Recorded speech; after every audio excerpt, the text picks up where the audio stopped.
So, last week, James Gunn revealed the next Superman movie. Man of Tomorrow will release on July 9th, 2027. It will be a team-up movie with Superman and Lex Luthor joining forces to stop a greater threat. I absolutely loved the first movie, and I'm so excited to see where Gunn is going next. It feels like Superman as a character is finally getting a proper spotlight and making the cultural impact that he's needed after so long. With Superman having such a huge mythos and a wide variety of villains, there's so many different directions that they could go to expand on what the first movie set up. And there's one villain I'm hoping to make a return, probably his most dangerous and dastardly of them all, the one rogue who left a scar that he could never recover from. I'm talking, of course, about the monkey bots on Twitter. Listen, man, I get it. Super shit would make me act up too.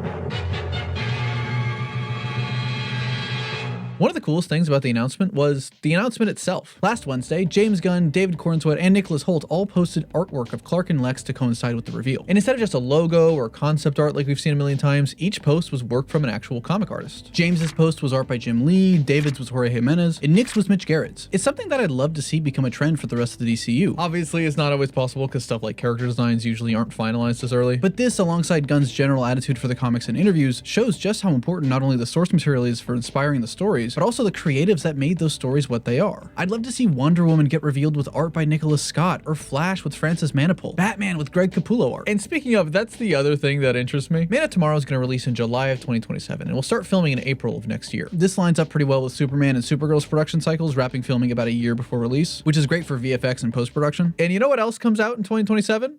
And starts filming in April? Now listen, I'm not a merge bro or anything. That's a lie. I'm 100% a merge bro at this point. But I think releasing both a Batman movie and a Superman movie basically back to back in the same year and not having them be related at all is such a missed opportunity. Not only for casual audiences who think every superhero movie is a new Marvel, but also holy shit, the aura of this. I'm absolutely down to see another version of Batman, and if Matt Reeves really doesn't want the two to connect, I think we should respect that. But every interview I've seen feels just a little bit fishy. It's giving a little Andrew Garfield energy, and as the clock keeps ticking and more things keep coming out from the Clayface set, it just keeps raising more and more questions about the future of Batman in the DCU. And with today technically being Batman Day, if you want to celebrate Batman and your favorite Bat family members, check out today's sponsor, DC Dark Legion. Long live the Bat family. DC Dark Legion is an official DC strategy game where you can bring together over 60 champions like Batman, Nightwing, Batgirl, Robin, Red Hood, and even Justice League allies like Superman and Wonder Woman, or villains like the Joker and Deathstroke. It's the ultimate Bat family reunion, and you can even unlock original storylines and exclusive Bat family buffs, and team up with other players across the multiverse in the ultimate battle for Gotham. Right now, in honor of Batman Day, there are special in-game Bat family events where you can team up, earn rewards, and grab extra resources just by playing. I love just how much customization and control you have with this game. You can completely customize and upgrade your Batcave, from the armory to the war room to tinkering with vehicle upgrades, or even the lounge where your favorite DC characters can just chill together. One of the things that I'm most excited about is that Roger Craig Smith is returning to voice Batman, as well as the Batman Who Laughs. Roger is one of my favorite voices of all time for the Caped Crusader, and it's great to see him making a comeback. Download DC Dark Legion for free on mobile and PC by scanning the code on screen or with the link down below, and receive exclusive Bat Family event rewards right in time for Batman Day. Thanks to DC Dark Legion for sponsoring this video, and thanks to my patrons and channel members who help make these videos possible for just $1 a month. Now, the other biggest thing when it comes to Man of Tomorrow is that technically, at least according to James Gunn, this is not a Superman sequel. On multiple occasions, even before the movie's announcement, James has said that this isn't going to be necessarily a sequel to Superman, but more so a follow-up with Superman in a major role. It's not Superman 2, but it's instead continuing the Superman saga. And for a while, it wasn't really clear what exactly this movie was. Was it a Superman-Supergirl team-up, or was it World's Finest? With James recently confirming that Man of Tomorrow will be about Superman and Lex Luthor teaming up to stop a greater threat, which is super exciting. That's a trope that I'm always a sucker for, even in movies that aren't that great. I'm looking at you, Thor: Dark World. But the thing is, that's still a fucking sequel. It's a movie set after another movie with the same main character. That's what a sequel is. I feel like in this world of like cinematic universes where everything's a spin-off of a spin-off or a glorified TV show where you have to watch every single thing, our definition of sequel has kind of gotten a little bit skewed. In the days of old, a movie was either a sequel, a prequel, a threequel, or a spin-off. And don't get me started on squeakquels. The DCU can't handle that right now. And so Man of Tomorrow being a follow-up to Superman with most, if not all, the main cast returning, but not technically a sequel still, feels a little bit weird, right? Like, it's like saying Batman v Superman isn't a sequel to Man of Steel. It is. They just didn't give Superman screen time, but it's still a sequel to it. Why is James so adamant about avoiding the sequel label? Is he not going to come back to direct it? Do sequels not do well according to like studio metrics? Is it to try to emphasize that like the DCU can be just jumped into wherever and you don't have to watch every single thing beforehand? And so the only explanation that I could have for that, and this is something that actually excites me a lot, is that this is going to be more of a Lex Luthor movie than it is a Superman movie, with Superman being a major supporting character and Lex being the one with the most spotlight. And the title itself kind of confirms that too. It's not called Superman Man of Tomorrow or anything like that, but just Man of Tomorrow. Ignoring the fact that this is like what everybody wanted the Man of Steel sequel to be called, which I made a video on that instantly became dated like a week later. That title in universe, the Man of Tomorrow, is something that both Superman and Lex Luthor have owned. For Superman, it's something that Metropolis basically bestows onto him, that he was such an inspiration to them and he gave them so much hope and helped them see a better tomorrow. But for Lex, it's a title that he bestowed onto himself, a claim that his genius and intellect and wealth are the avenue for not only Metropolis, but also the world to step forward into the future. And so this movie could be a really interesting examination into those two ideas and why Lex does what he does beyond just his hatred of Superman. It could pull from the graphic novel Lex Luthor Man of Steel by Brian Azzarello and Lee Bermejo, which had him as the protagonist. That book kind of framed Superman as like this evil character because it was fully from Lex's perspective, but I still think there were some neat ideas you could pull from that, and maybe even built a President Luthor, or his time as a sort of armored anti-hero during the Rebirth era. James has talked a lot about how Smallville was a big inspiration for both this movie and also this version of Lex, specifically the name of the company being Luthor Corp and not Lex Corp. That show is pretty famous for popularizing Clark and Lex being childhood friends in Smallville, and while I actually really do like that dynamic a lot, I don't see them adapting that into the movies. It seems pretty clear that Lex has no idea who Clark is when he talks about him in the movie, and I think in general it would just feel like a sort of weird retcon to force in here, which like obviously, you know, after Peacemaker, you know, we can retcon things now, but let's try not to. I know I'm saying that as someone who wants patents into the DCU. I know I'm not consistent. It's fine, whatever. The most I see is maybe a scene or two where they meet as kids, but not like being childhood buddies or anything. I do really want it to be that Clark made Lex go bald. I want him to blame him for going bald. I think that's always very funny. But I bring up Smallville because one of the absolute greatest, most defining aspects of that show was Michael Rosenbaum's Lex Luthor and his relationship with John Glover's Lionel Luthor. The manipulation and the lies between the two of them, in contrast with Clark's kind and loving relationship with his own father, made it so much more fascinating to watch his descent into villainy. Lionel spent like half a season pretending to be blind just to piss his son off. It was great. I love that show. So we could see if someone as hateful as Lex is just born that way, or if it's the result of his upbringing. Except, I don't know, James doesn't really like to do characters with daddy issues. That doesn't really seem like his style. One character who I'm obviously hoping to see is Lois Lane. James has said that Lois will still have an important role in this movie despite not being part of that initial announcement wave, which is great considering the powerhouse that Rachel Brosnahan was in the first movie. Depending on the story and how much of it's really set on Earth, it's unclear how much of a role Lois could feasibly have here. Maybe it's like Up in the Sky by Tom King and Andy Kubert with Clark going off-world for most of the movie, which I also did in my Man of Steel 2 pitch video. Look at that. That's crazy. Whoa. Please watch it. I really like that one actually. And there's a part of it that I think is very relevant by today's standards. But Lois is such an important character to Clark, and there's no way she'll be completely ignored. And the same goes for Jimmy Olsen and the rest of the Daily Planet cast. As much as I love the dynamic of the characters, I do think the first movie was sorely lacking in like that classic like Superman Daily Planet dynamic of him having to go leave to save the day, you know? As for the other supporting characters like the Justice Gang, Hawkgirl's actor Isabella Merced and Aaron Pierre, who will be playing Jon Stewart in Lanterns, made some comments implying that they were involved too. I'm not sure about Guy Gardner or Mr. Terrific, but like they'll probably be there, right? You know? Gathegi especially was such a standard of the first movie that there's no way he gets shafted here. Side note, I really hope the Jon Stewart Hawkgirl relationship doesn't become a thing here. Like, come on, that's not even the same character. What are we doing? That's Shiera, she's a Hawk woman. This is Kendra. They are different characters. They have different backstories. And frankly, I just didn't even really like it. You know, not everything. The DCAU is great. Don't get me wrong. The DCAU is wonderful. Not everything has to be a carbon copy of the DCAU. Please. I also really hope that this movie is an opportunity to further expand the world that Superman set up. Not just the DCU as a whole, but the specific ideas that weren't given much spotlight. I love how that first movie just threw us into everything head first, but I also wouldn't mind seeing some more world building specifically on the Superman side. Now that Lex is at the forefront here, I also want to explore the upper class of Metropolis. Simon Stagg had a couple references, most notably his building logo, but also the inclusion of his daughter Sapphire, who's married to Rex Mason, Metamorpho. Could that mean maybe the return of baby Joey? Now that would put people in seats. I also want to see more of not just the Justice Gang, Gang, but Max Lord specifically, and the potential repercussions of having a corporate-run superhero team. That was an idea that I was expecting to be explored a lot more in depth in the first movie, but it seems like it'll have a long-running narrative in the transition from the Justice Gang to a more traditional Justice League, or even just more Mr. Handsome I'm happy with. Like, I just want someone to look at him and be like, Lex, what the fuck is that thing? In terms of the greater threat that Clark and Lex would team up against, there's a ton of options they could go with. Superman has a huge catalog of rogues out there that have never been brought to the big screen. If you were to ask someone who's only seen the movies how many villains Superman has, they'd probably say Lex Luthor,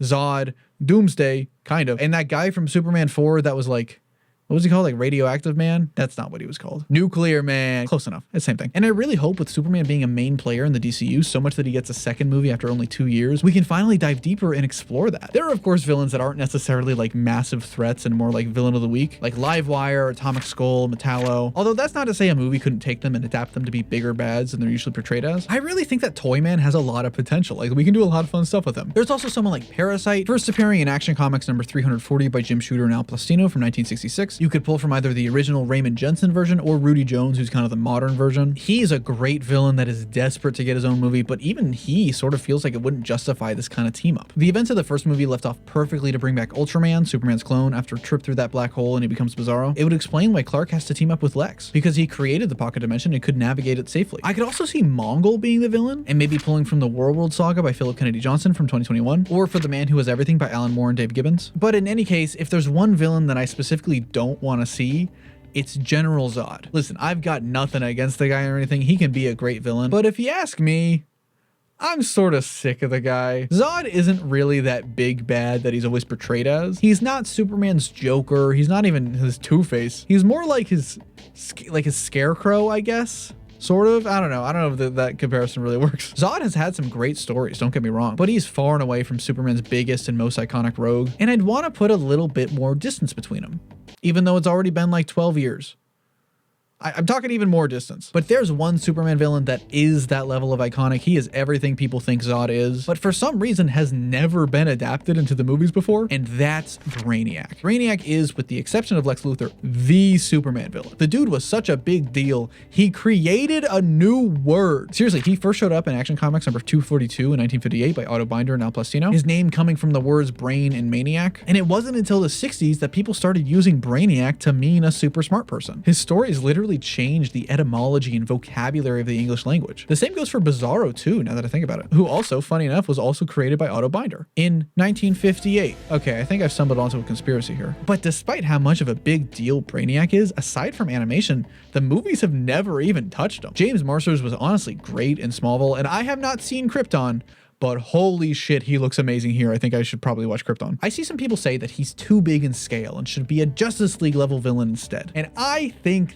that's, I'm sorry, dumb. Like, he's a Superman villain. Why would he not be in a Superman movie? I really think that Brainiac is the perfect villain to use for the story, and I'm honestly like 99% sure it's who they're going with. Not only is Brainiac a big enough threat to justify a Superman Lex team up with the two of them heading to space to prevent his invasion, but also there's so much that they could do thematically for both characters. For Lex, you could use Brainiac to explore the impact of ego and intelligence. In a way, Brainiac is everything that Lex could become in all the worst ways, an obsession with knowledge and pride to the point of destroying worlds to benefit his own gain. And you could say that by Lex's logic, Brainiac deserves the title of Man of Tomorrow more than either of them. And he's also bald too. I think that's gotta mean something. Meanwhile, for Clark, this could be the perfect opportunity to dive in deep and explore the issues with Krypton that were brought up in the first movie. Now, I've already talked about this a little bit in my original video about Superman, but it's become such a point of conversation even months later that I feel the need to talk about it again. The first movie makes it clear that Superman's biological parents, Jor-El and Laura, sent him to the planet to rule over it and force the humans to repopulate the planet with new Kryptonians, which is weird and gross. Let's not sugarcoat it. That's pretty fucking weird. I've seen some people be like, no, they weren't bad people. They were just trying to repopulate their race. No, that's weird. It's weird. It seems like there was a cut of the movie where this message was faked by Lex based on this little line during Max Lord's cameo, which honestly, like, might have just been the case of someone just not getting the memo when they made that little banner. I don't know. I'm not reading too much into it, because as it stands, the movie makes it very clear that this message is real. And a lot of the big themes of the movie are based on that. Like I said, I've talked about this before. I don't really love this decision, especially given how Krypton was based off of Jerry Siegel and Joe Shuster's Jewish heritage and the rise of fascism in the 30s. And so I want to see it explored more in depth and get some real meat to it to understand it. You could just have it explained that someone like Brainiac or Zod or whatever mess with the message, which could be a really interesting commentary on like misinformation in the age of like AI and stuff. But if you ask me, despite my issues with it, I don't don't really want to see this get retconned like that, and I want James to stick to his guns here.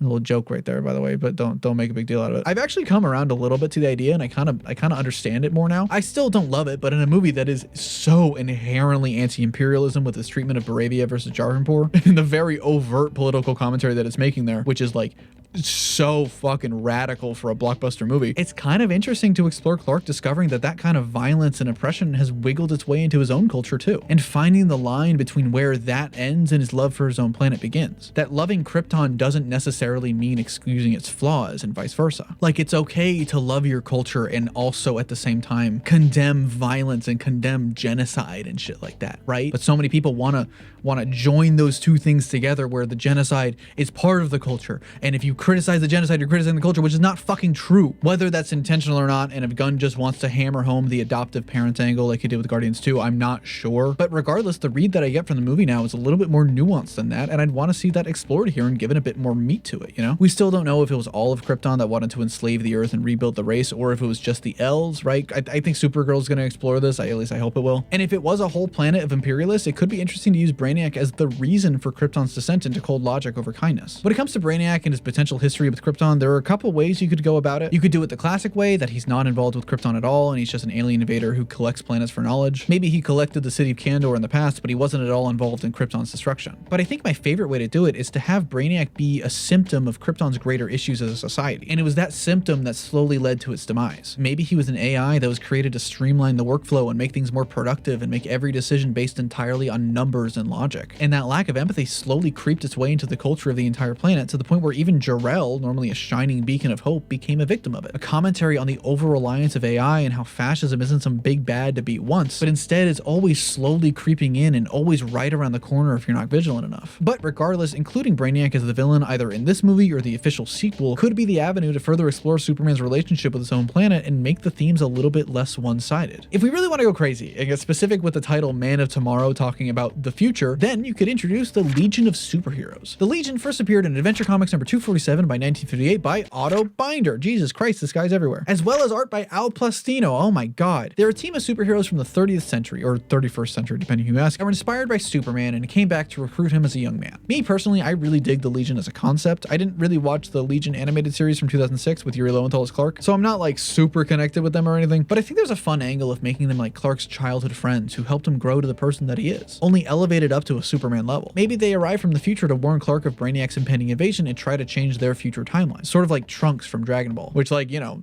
give me more of that guy, hell yeah. And maybe Brainiac 5, the long descendant of the original, could be the one to warn him and spark this team up between Clark and Lex. Like, he ran a bajillion combinations and this was the only thing that worked. There's a little bit of complexity when it comes to the Legion. You see, ever since their first appearance, they were directly tied to Superboy. Wait, hang on, not that one? At that time, Superboy was a younger version of Clark as a superhero during his Smallville days. The problem with that, though, was that version of Superboy was in a long legal battle between DC and Jerry Siegel. Basically, Siegel pitched the idea of Superboy to DC in the 40s, and DC took the pitch and published Superboy stories without his knowledge and without crediting him. And so Siegel sued DC, saying that he should have ownership of that version of the character, which frankly, yeah, it was a legal battle that lasted nearly 60 years, finally settling in 2001. And that was a problem for the Legion of Superheroes because the Legion's history is fundamentally based on Superboy. Wait, again, not that one? So every time they lost ground in court, DC had to rewrite the Legion's lore to account for it, either to be about Supergirl or Pocket Universe Superboys, or just cut the Superman tie altogether, which muddied up their origin until very recently. I bring this up not just because it's an interesting piece of comic history that I think everybody should know, because, you know, that's my job, and like understanding the meta origins of these characters makes them inherently more interesting, I think, but also because it leads very well into my next topic, which is Superboy. Wait, okay, not that one either. Con-El, also known as Connor Kent, first appeared in Adventures of Superman number 500, created by Carl Kessel and Tom Grummett from 1993 as part of the Reign of the Superman event. He was created as the super cool 90s clone of Superman by Cadmus to replace Superman after his death, using human DNA to stabilize the Kryptonian, and it was later revealed that that donor was Lex Luthor himself, meaning that he basically has two dads. And given this amount of sexual tension, I wouldn't put it past them. I really love the evolution of Clark and Khan's relationship over time. At first, Clark is kind of uncomfortable with him. Being a clone that was made without his consent, it feels violating. But more than that, there's almost a rivalry between the two, especially since Khan was cocky and arrogant at first, which I'm not gonna lie, that was part of his charm. That was very fun. I really like 90s I really like 90s Superboy. He's really cool. But over time, Superboy matured and the relationship built until it became more like a mentor and mentee and eventually brotherly relationship, with Khan taking the name Kent to basically become part of the family. I've always thought it could be interesting to take from Last Son by Jeff Johns, Richard Donner, and Adam Kubert and have Clark and Lois adopt a Kryptonian child as their own. But instead of revealing that the boy was Zod's son, like in the comic, instead that he was a clone made by Lex using his own DNA, either an old clone with Cadmus but was locked in a vault for years, or that he's some last-ditch effort by Lex to replace Superman and take over the legacy. In a way, that's kind of a Man of Tomorrow too. And maybe if Bizarro was involved in the story, it could be sort of a culmination of Lex's mistakes with cloning, with the original Mr. Handsome swooping in to save the day, the real unsung hero of the DC universe. I wouldn't need to see Connor right away. I'm not sure he totally fits within the story of Man of Tomorrow, depending on what they're doing. So he's a character that I think could definitely be saved for the actual Superman sequel, but I still want to see him somewhere down the line and eventually put him on Young Justice or Teen Titans with Tim Drake. Now, when it comes to after this movie, we're not sure what the plan is. If it's just going to be not sequels for a while to expand the universe and the characters, but I hope we can get a proper Superman 2 sooner rather than later. I've seen some people say that this is too much Superman. We've got the first movie and then Supergirl, which he'll probably be in a little bit, and whatever other cameos he's inevitably in, and then Man of Tomorrow all within 2 years is definitely some Kryptonian heavy stuff. But if you ask me,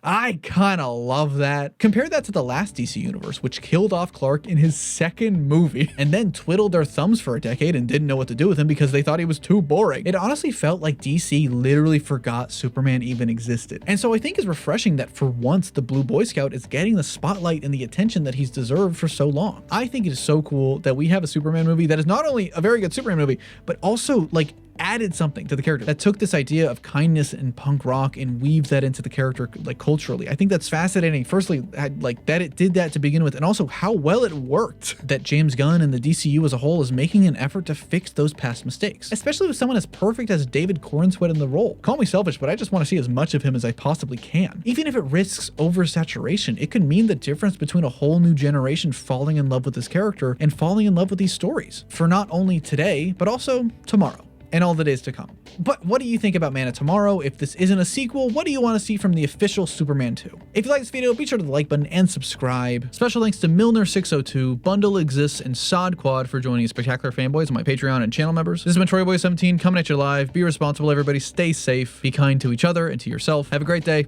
I'll see you around.